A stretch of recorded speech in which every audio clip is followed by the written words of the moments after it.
Question number 6. There was a real exam question from many years ago, an exam board called the Joint Matriculation Board. It doesn't exist anymore.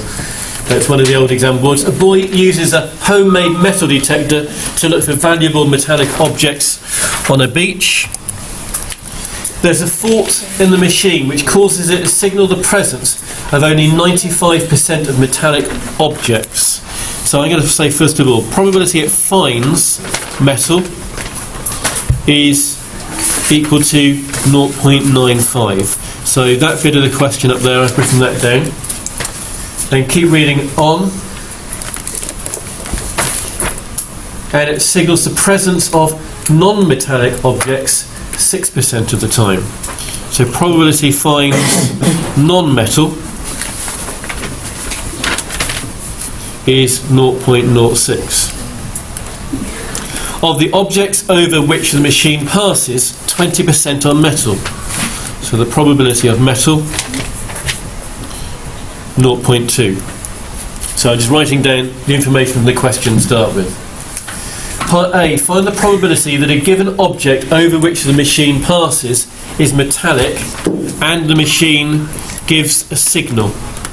If I use, at the moment, S for getting a signal and M for the object being metal or metallic, how can I write down the probability that's asking me in part A? Find the probability that a given object over which the machine passes is metallic and it gives a signal. Using the tree diagram? I might do that to solve it, but how can I just write down it inside here? Sorry? S given M. Not S given M. Times by. It's yes. It gets a signal and it's metallic. It wasn't a given thing. It wasn't a given one at that point, okay? It just to find the probability that that word there may have confused you. It's not a probability, something given, that's something else. Find an object, a given object over which it passes is metallic and it gives a signal. It's S and M. So, we have these probabilities up here, and this one here, they are independent. We can just multiply these together. The probability that it's metal is 0.2. The probability it finds metal is 0.95, and it is here a case of multiplying those together, and you get 0.19. Now, what I found useful in here, because there are only a limited number of options, was to draw a diagram. We either had objects that were metal or were not metal. We either had signals or no signals. We have just found metal and a signal, 0.19, which I can put in there. I know the total probability of anything being metal is 0.2. 0.2 or 0.20 if you want to write it like that. So this section here has got to add up to 0.02. That's got to be 0.01.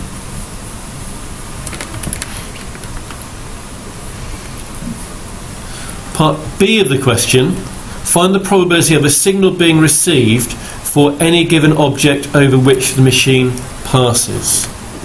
What do I write in the bracket for part B? The probability the boy has, read the right one. Find the probability of a signal being received by the boy for any object over which it passes. What is that one? What goes in the bracket here? Any signal. Any signal, so just S. Yeah. We're just asking here for the probability of S, okay? Which is going to be that number there and this number over here, which we haven't got yet. Okay? This one over here, though, is the probability of getting a signal and it's not metal. Well, we can work that one out the same way as we work this one out. What's the probability of getting a signal from something that is not metal? Yeah, that's that 0.06 up there. And what's the probability something is not metal? So it could be 1 to 1. Yeah, if metal is 0.2, not metal is 0.8. If I times those together, you get 0.048. So that's what goes in there. So S, getting a signal, regardless of whether it's metal or not metal, is the total of the numbers along here.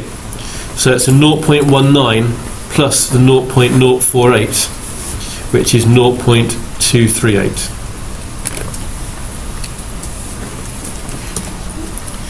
Part C, find the probability the boy has found a metal object when he receives a signal. Is that given? That's a given, yeah. Given he's received a signal, find the probability it's metal. So this is, yeah, the probability of M given S. Given he's got a signal, what's the probability it's metal? So, if we're doing a conditional probability, Leon, can you just change that into the fraction for me? P N N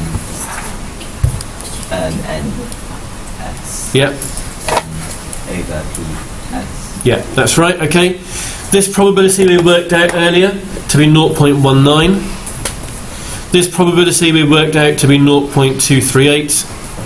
So basically what you're doing here is your answer to part A divided by your answer to part B.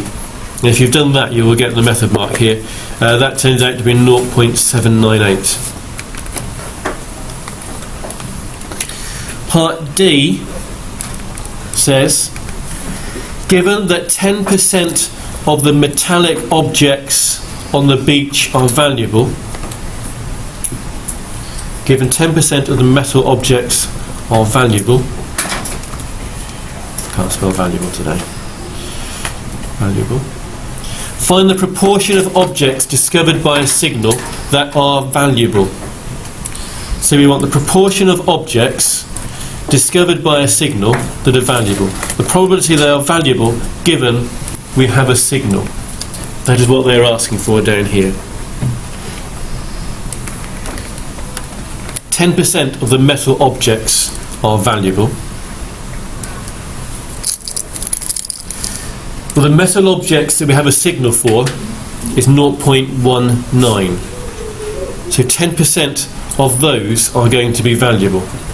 10% of that 0.19 are going to be metal objects which are valuable. Actually, I shouldn't have written that down there. I should have written this formula down here first of all, just as Leon did the last one. This one here comes down to be this. So, valuable and getting a signal, that's that 10% of the 0.19, which is 0.019. Getting a signal, we worked out earlier, was 0.238. Doing the divide is 0.079. So I'll just show you where the marks come. There are 7 marks altogether on this question. For part A, there's 1 mark for getting the 0.19. There's a mark for getting the answer to part B. There were 2 marks in part C. And there were 2 marks as well in part D, which gave the 7 marks altogether. Did you see 2 in part B, sorry?